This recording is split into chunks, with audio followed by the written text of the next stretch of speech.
Hey everybody, welcome back to Electric Cafe. Today's video is an album review on R.E.M's 1988 album, Green. This is their fifth album, right? Fifth, sixth, third, fourth, sixth album. And R.E.M. is an interesting band. You know, they had so much success that it's hard to call them alternative. But you know, during their early '80s and stuff, like being on like IRS Records was was a really strong label in the early '80s for a lot of like ska and UK bands, and you know everything from uh, REM to yeah, some ska was on it. I remember Fine Young Cannibals was on it. I don't know why that popped into my head, but you know, IRS had a lot of really strong music and was an important label for pushing different alternative music to America. And you know, REM was a one of those strong acts that was you know, kind of came up through the early '80s. It's hard to really compare them to really anybody in the '80s that was kind of a unique alternative band. Unique in the ways, well, and that really had as much success as they had. You know, through the late '90s and early, and all the way through the pretty much middle to later '90s, had a lot of success. It's hard to really compare them to anybody who really, you know, who did the grind and who was well respected in alternative music for you know a good 4, 5, 6 albums, and then this album kind of, I wouldn't say broke them because they were just coming out their success of the one I love, and of course the really popular one, which I'm blanking on the name of. But each album sort of built some the one with the world. It's the end of the world as we know it. End of the world. You know, each album really had like a, you know, like an underground sort of big alternative college radio song, like you know, Radio Free Europe and Fall on Me, and it seems like every album was really kind of pushing it. Another one was South Central was a really big one. Pop 89 and Stan was that as well. And Stan kind of, I can remember when this album came out when I was in 7th grade, and man, they played Stan all the time on the radio. And this wasn't necessarily, it wasn't the, sorry, I'm just waking up and having my coffee and just kind of thinking about music. It's funny that I was, the other day, I was thinking of all the things going on in the world, and I'm sitting here reviewing a 37-year-old REM album of all the things in the world, and that's what I'm doing. It just kind of made me laugh. But I think that's the good thing about being in America and having that kind of freedom with all that's going on. I can have the comfortability to do some corny reviews on old music. So thanks for watching if you're watching. But yeah, I mean, '88 was huge for REM that year, with kind of setting up the success for their next album, which was their biggest hit. You know, when they had Losing My Religion and stuff like that, and really they were pretty productive through the '80s. I'm trying to think. There wasn't an album in '89 or '90. It was straight this one. Then I want to make sure I check that. I do have their discography up here. I just want to make sure there was no album in '89 or '90. Yeah, so this was the last album of the '80s, and then it really kind of set them up for success with the Losing My Religion album, which really kind of launched them into stratosphere as probably the most popular alternative band in 1991. I think even Losing My Religion won a couple Grammys as well, just you know, on a huge level. I think like 5 times platinum and just huge success. And this album kind of set it up for that in a ways, but they were very productive through this time. 6 albums in roughly 83, 84, 85, 86, 87, 88. 6 albums in 6 years. Just really prolific time for them considering, but that was kind of the I wouldn't say the standard for a up and coming alternative sort of rock band, but still, when you look back at that now, I mean, there was 6 albums, and then they took a 2-3 year break and really came out big time with Out of Time in 1991, and then of course had success through Automatic for the People, and which was a huge album as well, and then Monster, and then Adventures in Hi-Fi, and um, then there's sort of the success, sort of like a lot of bands couldn't survive the 90s and going into the 2000s. There's a lot of bands like that. It seems like every decade, if you survive any decade and you were there for the most of the decade, it's pretty. You've been really successful in your sound, in the popular terms, I would say, because um, they made it through the 80s and then had really good 90s. So I mean, to run for 10, 15, almost 2 decades really strong is pretty is a good sign of really longevity, um, you know, with their sound. But the band still broke up in like 2000, I think, right? And then maybe I think they had one more album in the late 90s. I think it was called Up, and then maybe there was one after that, or maybe there was a comeback. But I think they only played like once in their Hall of Fame ceremony.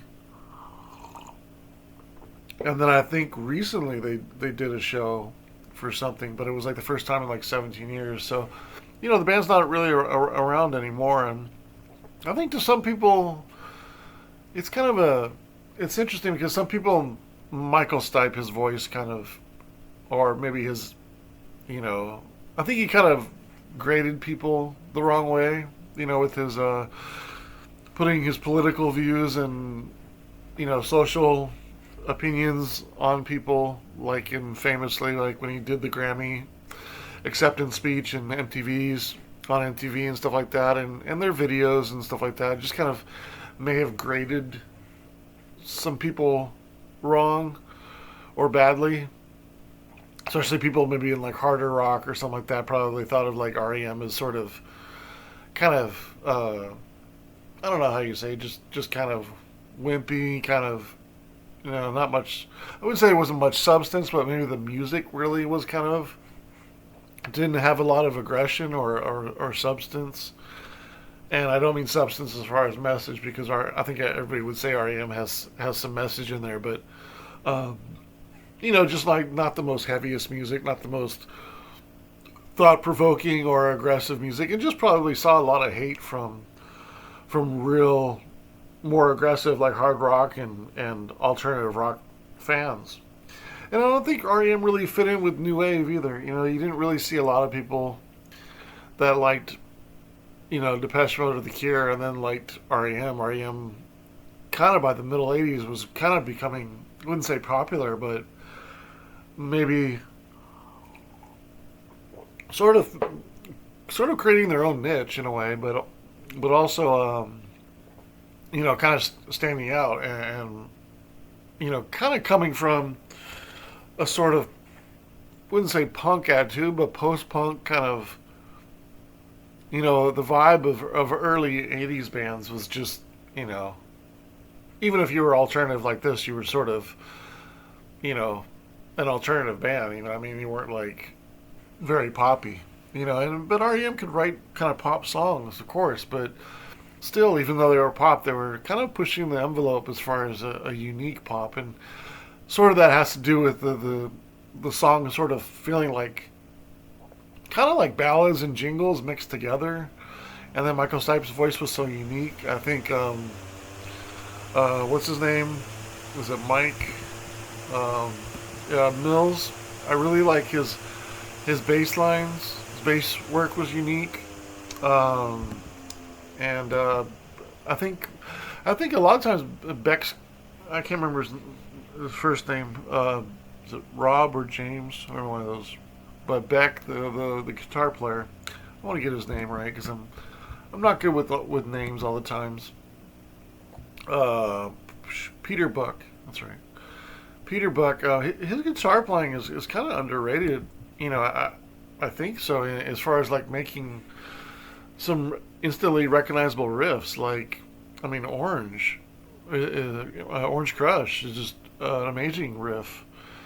Um, or is that bass line? But anyways, it's just like they there's a lot of their songs that have catchy riffs.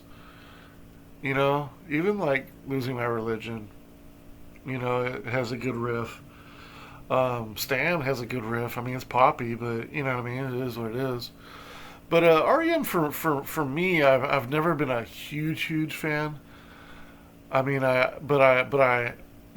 this is actually I grew up with again IRS Records was big in America as far as alternative bands in the early '80s and stuff, and they had good distribution. Um, I would think like so. This is my sister's copy. I do have Document and Life's Rich Pageant and Green on vinyl. Those all three are my older sister's vinyl that I took from her probably in the early '90s sometime. But I do have Monster, and I do have Out of Time, and I do have Automatic for the People on CD as well. Um, so maybe on a scale of 1 to 10, 10 being an all time fan and one hating them, I'm probably like a 4 or 5, somewhere in the middle. Like I like their music, I don't play it a lot. I respect their music, but I wouldn't say I'm like a big fan. But I do like them. It's hard to quantify how big a fan you are compared to somebody else when you can't compare yourself to somebody else. But but it's hard to say what your like of a band is. I like them. I like their music. Generally I always like about 4 or 5 songs on every album. I don't think they bother me. To the point where I can't hear a full album. The this album moves through pretty quickly. I don't think any of their albums really drag on where I get bored of them. Could I listen to 2 albums in a row? That might be pushing it. Not that I would hate that 2 hours, but I'd be like, okay, well, I've had enough REM after maybe 1.5 albums. If maybe that says the how much I like them. But when I think of this album, obviously it has a few really strong classic alternative songs with Stand and Pop Song 89 and then Orange Crush. Those are standouts on this album. There's a few good album tracks as well too. I really like World Pretend Leader and I Remember California, and also Hair Shirt. So I really when I think of the songs that stand out, that's I think I like that's 6 songs out of the 11 that I stand out, and generally I like half an album worth of theirs. It's got a good variety of songs, and this again the album plays through really well. It doesn't get it's not long, you know what I mean. It's pretty concise. There's a couple 2 minute songs in there to kind of speed things up, and everything's nice and concise, and it's fairly I think segued, and track list is good for the songs that are on there, and it moves through really quickly. When I think of the songs individually, like Pop Song, I give 3 stars. It's obviously very catchy and a good riff, solid bass. It's one of their sort of second tier classics in many ways. Like there's always like you think of like REM, you'll think of like Losing My Religion, maybe like Drive, Everybody Hurts, The One I Love, Until the End of the World, Stand. There's those second tier, those Fall on Me, those Pop Song 89, Orange Crush, South Central. There's kind of that Man on the Moon maybe is kind of a personal favorite. I always thought that was catchy. Maybe Sidewinder Sleeps Tonight. There's kind of like some like secondary hits, secondary singles, secondary tier favorites that REM has that I generally like a lot of times more so than the more popular ones. Pop 89 being one of them. It's a good song. I got 3 stars. Get Up I also like. It's 2.5 stars. You Are the Everything 1.5 stars. Not that it's okay. Stand. It's kind of hard to. Is it overplayed? Do you ever want to pick it to play it? No. Is it overplayed? Yeah. But it is a good song. I gave it 2.5 stars. It is what it is. I mean, there's two songs that I always have a hard time. Two type of songs that I always have a hard time uh, rating, and it's because of their popularity. One is a song that's known for its popularity, like Stand, and maybe like if I was to say like, okay, I'd probably give it 1.5, 2 stars in between, like on the high side of okay and good. But I give it an extra half star, extra full star because I'm trying to give it like from a songwriter's perspective. It is simple, but it's catchy. It doesn't really persuade me that it was a hit. I mean, it was a single, so that does persuade me that the band thinks of it in a way that it is one of the songs that represents them at that particular time. So I kind of take those factors into it. It is very catchy as well. So I try to give it a little bit of a benefit of the doubt and like, okay, I'm just I'm trying to kind of go against not my dislike or my hate, but if something is overplayed, it does kind of ruin your love of that song in a way if you don't really love it or maybe you don't pick it. It's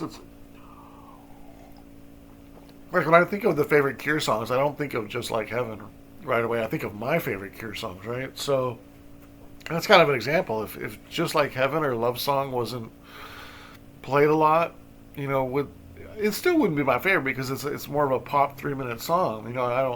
I like the more moody stuff from the Cure, the longer stuff, the more rock stuff, whatever, more goth stuff. So yeah, it wouldn't fit into my. But do I need to respect it for what it is? What the quality of the song, how catchy it is, and all that stuff. So it's always difficult to rate songs that are this catchy and then ones that are super popular that are catchy as well. I have one coming up. I was reviewing last night. I was listening to "Tainted Love" by Soft Cell.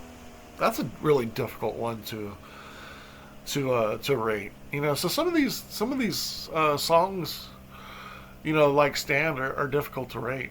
For it's a lot easier for me to rate uh, lesser known songs or B sides and stuff because I can just kind of think about the music. And sometimes I get a little persuaded to think a little differently when a song is really popular or played a lot or I know it a lot or what have you. So yeah, 2.5 stars for Stan.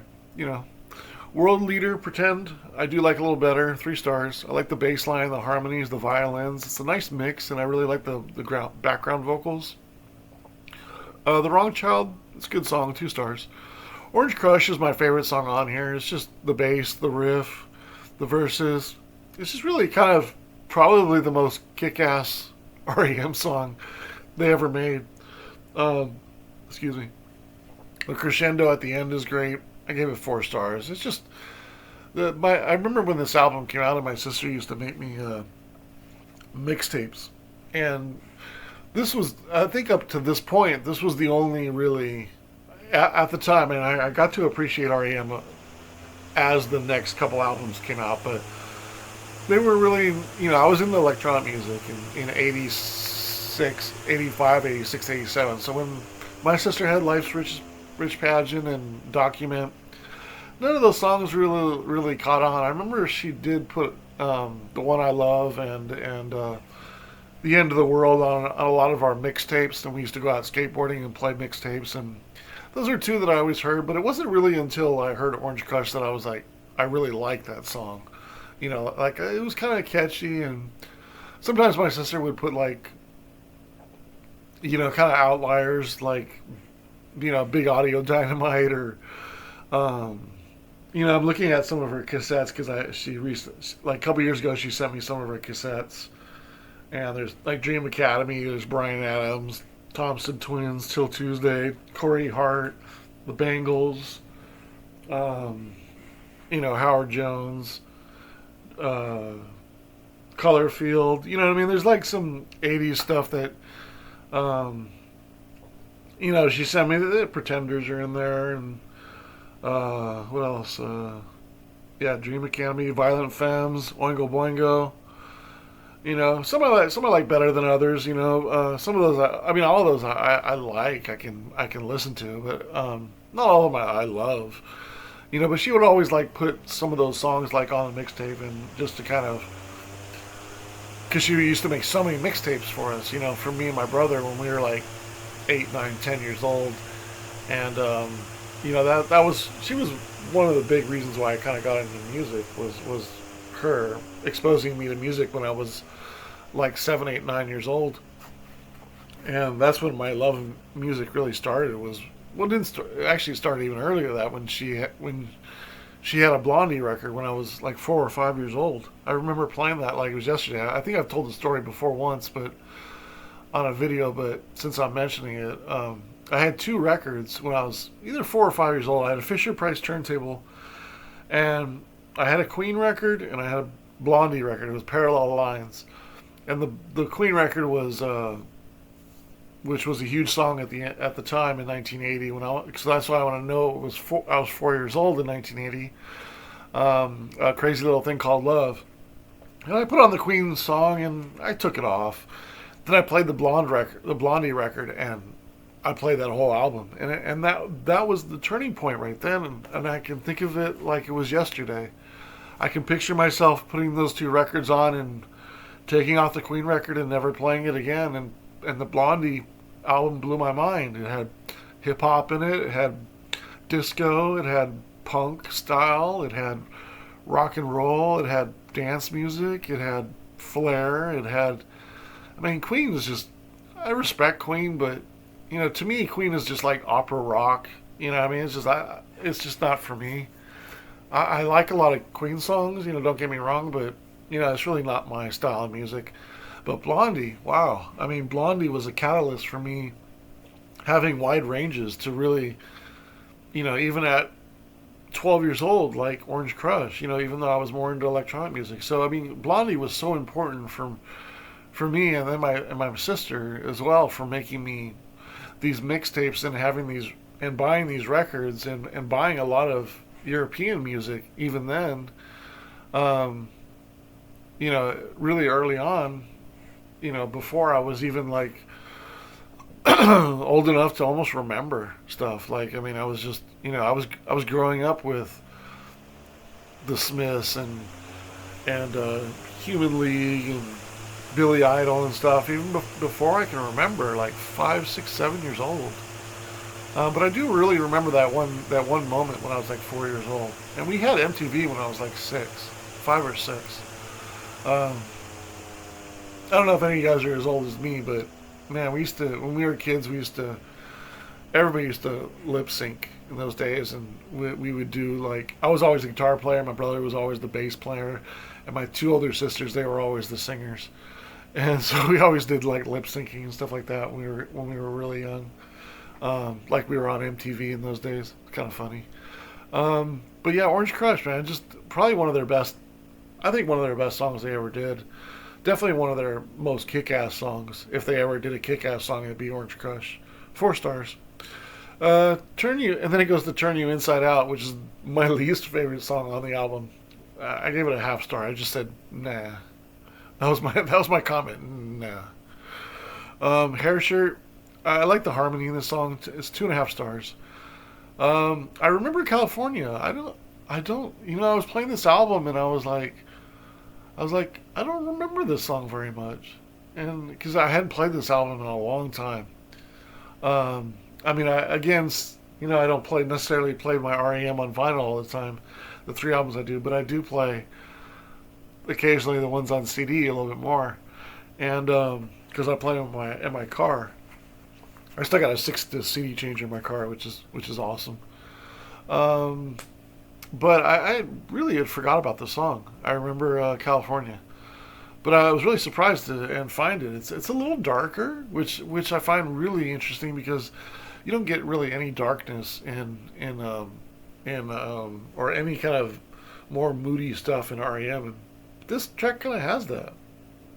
I really like it. It's 3.5 stars. It turned out to be my second favorite album, and I couldn't even remember it. So that's a good sign. I'm gonna have to check into some of their other albums. I do know again a lot of their hits from their first three albums, but I've never heard those albums. I don't think I'll find too much in those first three albums. Murmur, uh, the one with the long title, and then oh, I can't think of the other. What's the other name? I'll I'll just look at it because I have it up here. Murmur, Reckoning, and Fables of the Reconstruction. I've never heard those albums in full. Now, of the songs on Fables of Reconstruction, actually, I've never heard of any of those songs on there. Sorry about my fan noise. Sometimes my fan gets a little hot on my computer. Um, as far as on Reckoning, have I heard any songs? Yeah, that's where South Central Rain comes from. Um, that might be all the songs I've heard on that one too. And then on Rumor, there's probably just one on there as well. Um, let's see here.